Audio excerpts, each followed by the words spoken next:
Hi art folk! Today we are doing a super simple follow along step-by-step cherry blossom tree painting, and as promised I am going to show you how to do the bark technique at the end of this tutorial. I am Lisa from Elm & Bee, so let's get painting. Just starting with a damp brush, and I've got some phthalo blue, and I'm going to take a nice stripe of that along the top of my canvas here, and then I'm actually going in with some turquoise blue, which is a bit unusual for a sky, but because I'm painting a cherry blossom tree, I really like that turquoisey colour behind the pink.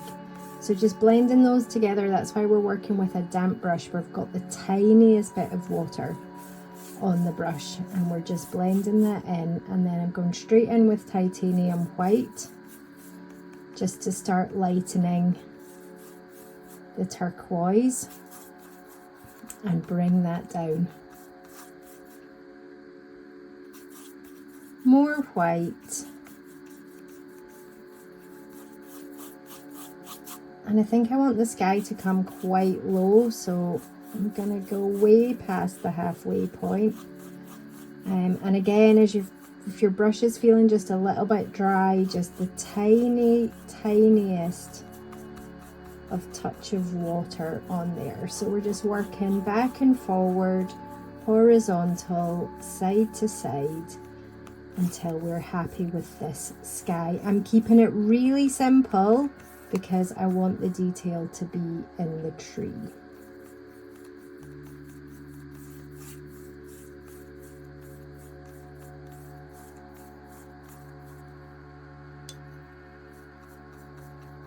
So just build up those colours, working your way down to the bottom. You basically want to have darker at the top. Back in with some of that phthalo blue,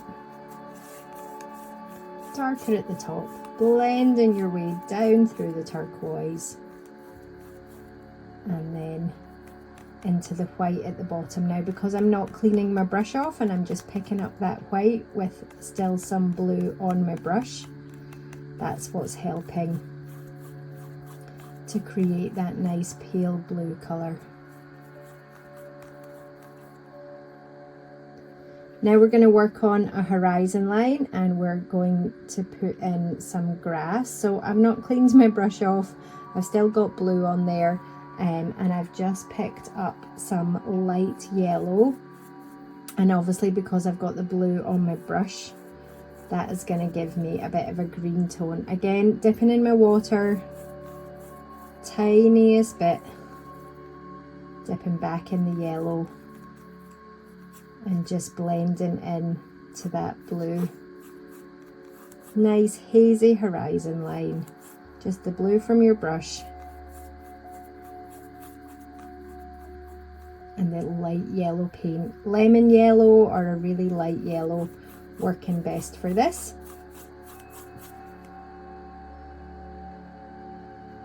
Going into my water and just bringing a bit of water onto the canvas there. And then I have some phthalo green and a bit of that yellow together. And we're going to start working that into the bottom half. So we kind of want the opposite. We want the bottom of this canvas to be the darkest, and the top of this field to be the lightest.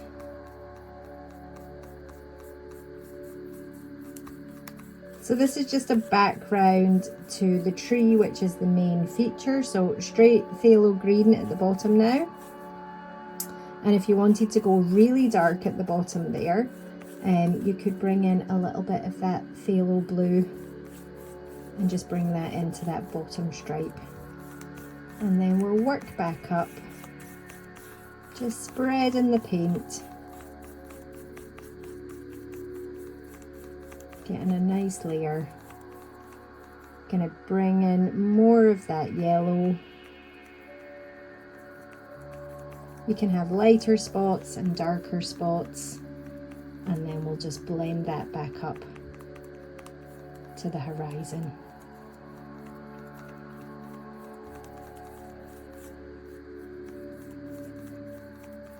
And there we've got a very, very simple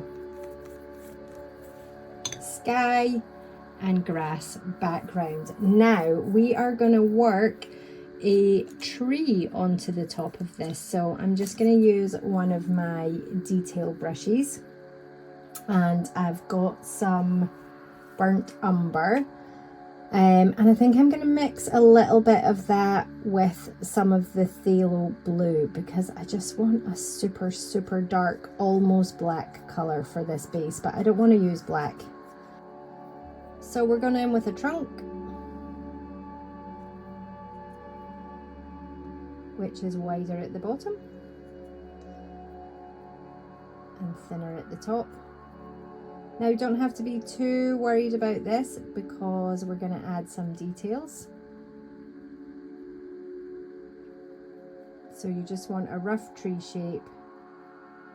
I'm going to go with a bit of roots down there. We can also work back on top of that to get it darker in a minute.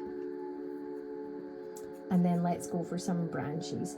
So in general, trees split into two, so we're going to have two branches coming up here. Just always make them a bit wiggly. I find if you hold the end of your brush closer to the end of the brush instead of at the tip, if you hold it further up, you'll get another wiggly line. And that's going to split into two, and we're going to make that a bit thicker near the trunk. It's going to split into there. So now you just want to build up some branches. Try not overthink it, because we are going to cover so much of this tree in our beautiful cherry blossoms. So you're just kind of wiggling. Doesn't matter if you get thick bits and thin bits. Maybe there's another branch coming up here. You're going to get some random right angles, and just think about the overall shape that you want your cherry blossom tree to be. So we're just putting in a few. We can add extra branches in again at the end.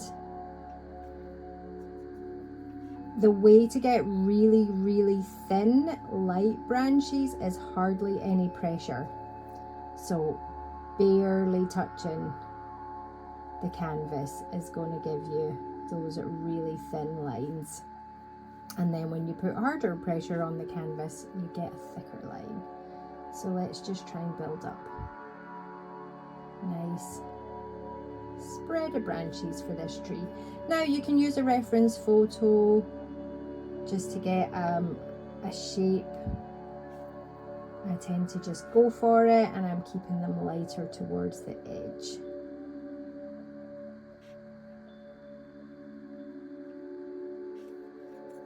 There we go. I think that's a good shape.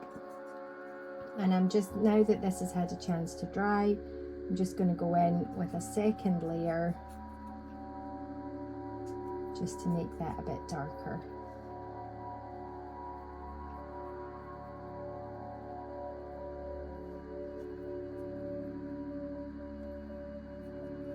These branches might be seen, they might not be covered by the blossoms.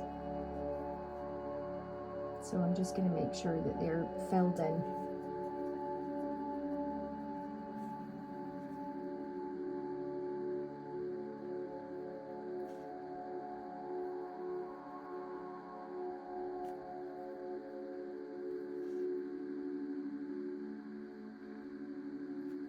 And that's our basic tree. Now I'm going to show you at the end how to get that tree to have some more texture.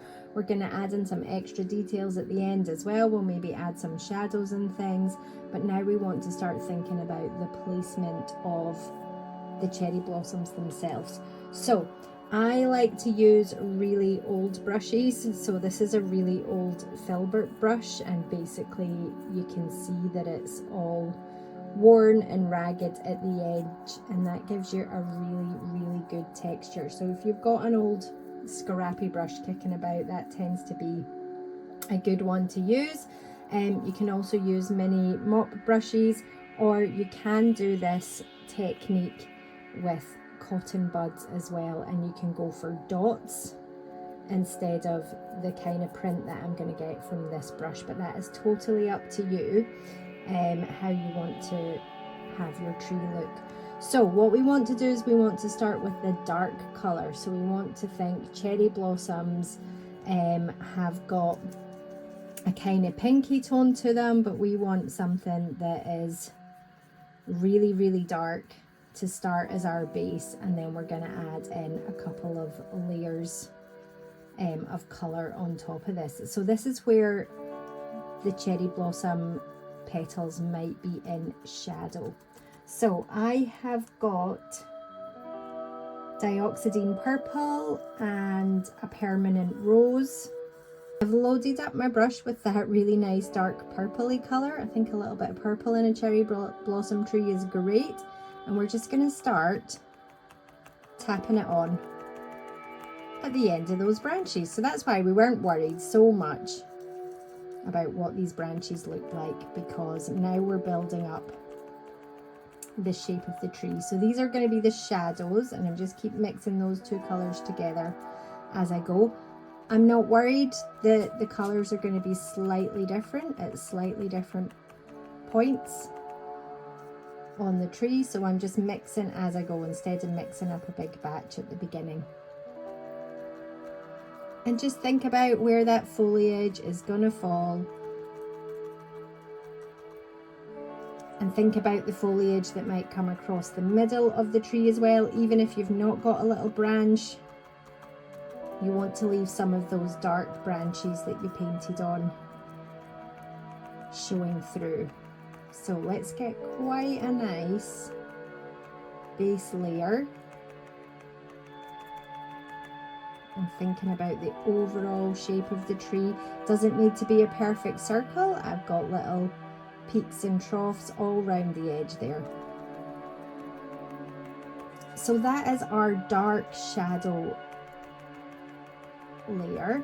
And now we're going to go in with a pinky layer. So I'm just going to wash that brush off, give it a really good scrub out on the bottom of my jar, and then I'm cleaning it with a cloth just to get it all nice and clean, because I don't want any of that purple in this next layer. So we have got the permanent rose, which I could just use on its own, but I'm going to add a little bit of light pink to that and just mix up a slightly paler rose colour with that. Now what I want to do is I want to wipe a lot of the paint off of my brush and just pick up the tiniest amount of paint. Okay, so I'm even tapping on random spots on my palette just so that I've got the tiniest amount of paint onto that brush there. And then we want to tap on top of our purple base, but we want to leave some of that purple showing through. So keep picking up a little bit more paint as you need it and tapping it on. I work quite lightly and quite quickly, and I also turn my brush as well as I go, just to get different prints and shapes from the different bristles on the edge of this brush. Now remember, we're not covering the whole of the purple. We want some of that purple peeking out, coming through. So we're going to work on top of that, leaving a few gaps.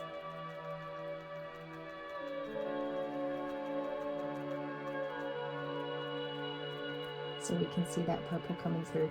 Now, if we had a sun in the sky, definitely the top of our tree and the top of each branch would be a little bit lighter than the bottom. So I just added some extra bits to the top there.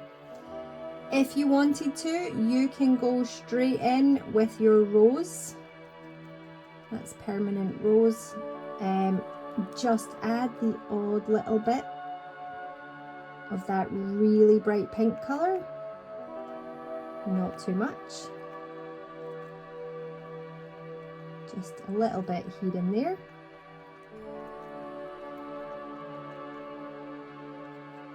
Just to give us that really strong pink tone.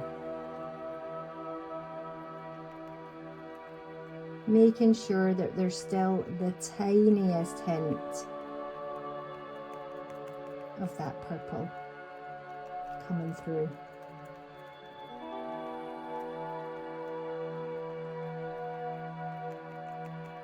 Okay, so I'm going to clean off my brush again,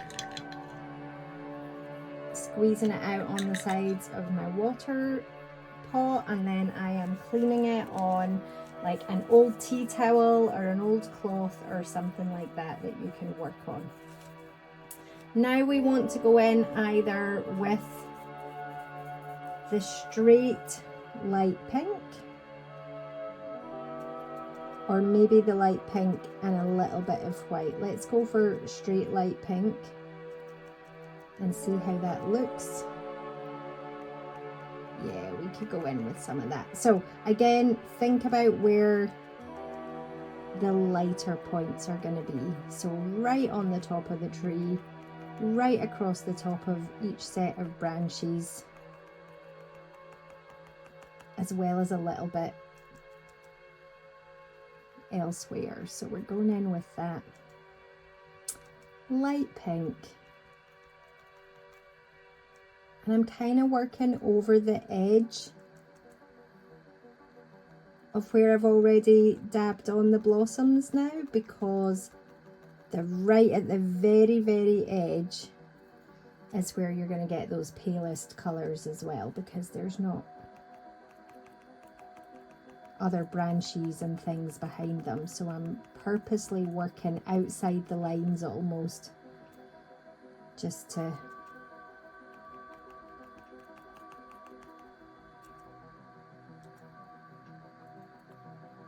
get a bit of extra fluffiness. Kind of cherry blossoms always seem a bit fluffy to me. Again, don't overwork it, don't go too mad, because we still want to see that purple and the other colours of blues, the other colours of pinks underneath. Now I have ran out of clean white, so I'm going to just daub a little extra bit of white onto my palette there. So that's the Liquid Text Titanium White, and that's the heavy bodied one that we're using here. And I'm just going to tap into that white on top of where the pale pink was. So there's the tiniest bit of the pale pink still on my brush, and I squidged out the extra white where the pale pink was sitting on my palette. So I've got the tiniest bit of pale pink in that white as well. And now I'm going to go in with the lightest dabs, the small amounts possible, and we're just going to tap in where we want the very lightest bits to be.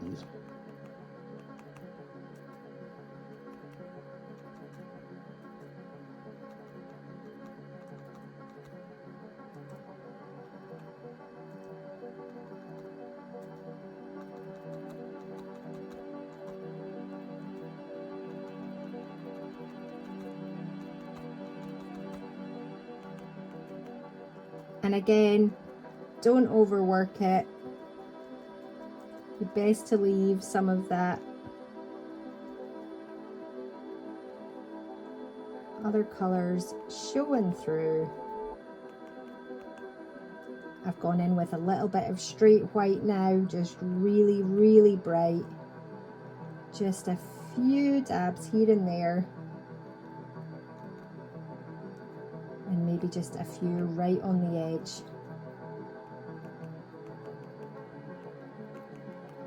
Make it nice and fluffy. They do, don't they? They look fluffy cherry blossom trees. They're beautiful. We get lots of them around us, so This is why I love painting them.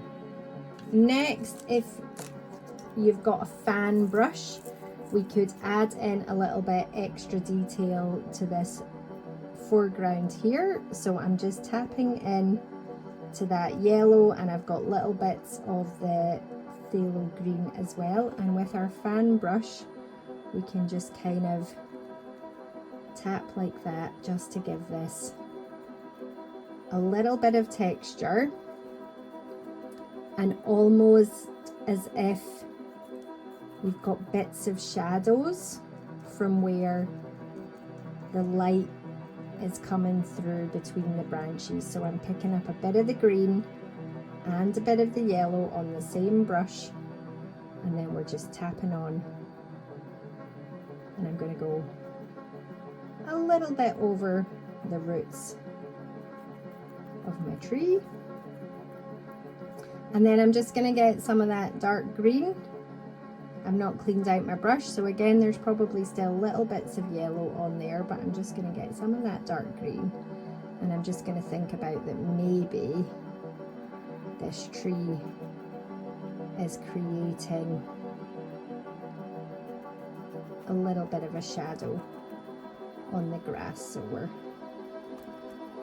just popping in a bit of darker there and right up to the roots of the tree, because that's where the shadow would be.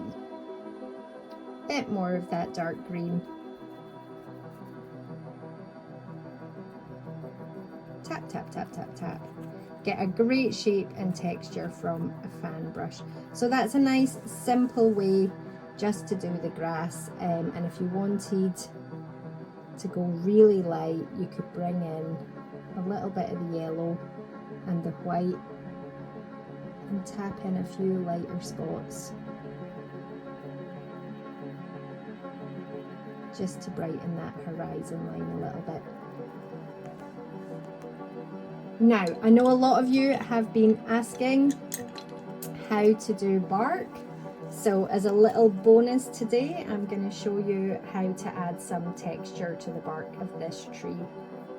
I am going to need some more of my yellow squeezed back out, and we're going to work with the burnt umber and the light yellow just to create a nice bark effect. So we've got the burnt umber and the phthalo blue mixed together as our base, and I'm now going to mix in some of the burnt umber with that yellow to give me a nice kind of medium-y brown colour.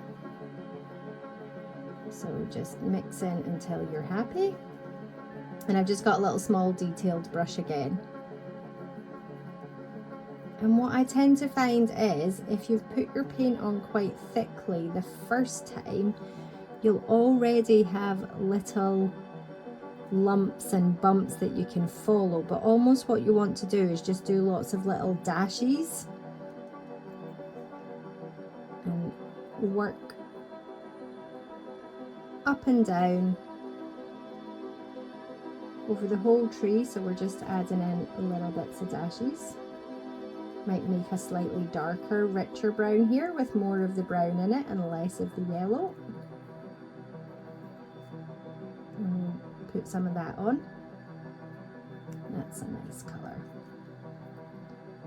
So what you want to do is, just like the flowers, you want to leave some of that dark brown showing, and you want to put on a few blobs here and there of the paler brown or the richer brown that you've mixed the yellow into, but don't cover up all of the dark brown. And then again, think about where shadows are. So on the branches, it's going to be darker on the bottom, so we can mix up a paler brown with the yellow, and we can add some of that paler brown. Oh, that's too bright. We'll wipe some of that away in a minute. You can add some of that to the tops of those branches, but leave the dark underside of the branches as they are. Let's take this. So where those couple of bits were too bright while the paint's still wet, I'm just gonna spread out that yellow a little bit more. Perfect. Okay, and then if you want to go for a really, really white, bright area, you can add some white into that brown that you've got mixed up, mostly white and burnt umber. And then this is where you can test your ability to control your paintbrush, and I would be holding it really, really close to the edge now, and you can just add in little highlights, so right on the tops of those branches where the sun might be peeking through those cherry blossoms and hitting the branches.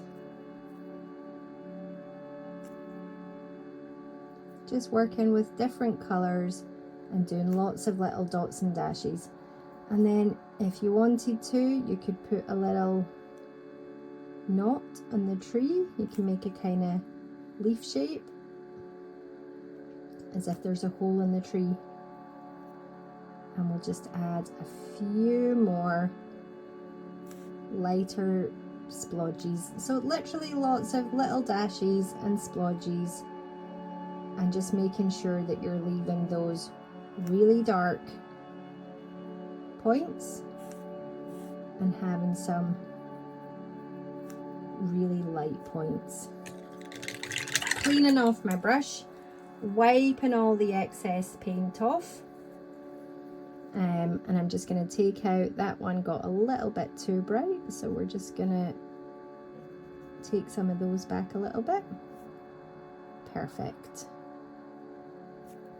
Go back in with a bit of the medium brown just to get another medium brown tone in there. Lovely. And then you could finish off if you wanted to. I'm going straight into that nice dark green that we've got, and you could add in a few little tall grasses around your base of your tree. Doesn't need to be anything too crazy. Tapping away. And now it would not be an almond bee unless it had a little bit of fairy magic. So taking a small brush again, I am going to dot in a couple of places. 1, 2, 3, and then I'm going to wipe off that brush so that it's just a dry brush now, and I'm going to do my little circle, circle, circle. Look at that little glowing fairy orb, and the same here, almost hidden because it's against the blue of the sky, and another one here, and then tiniest bit of the yellow with the white and a little dot in the middle, maybe a tiny bit more yellow on that one since it's against the pale sky.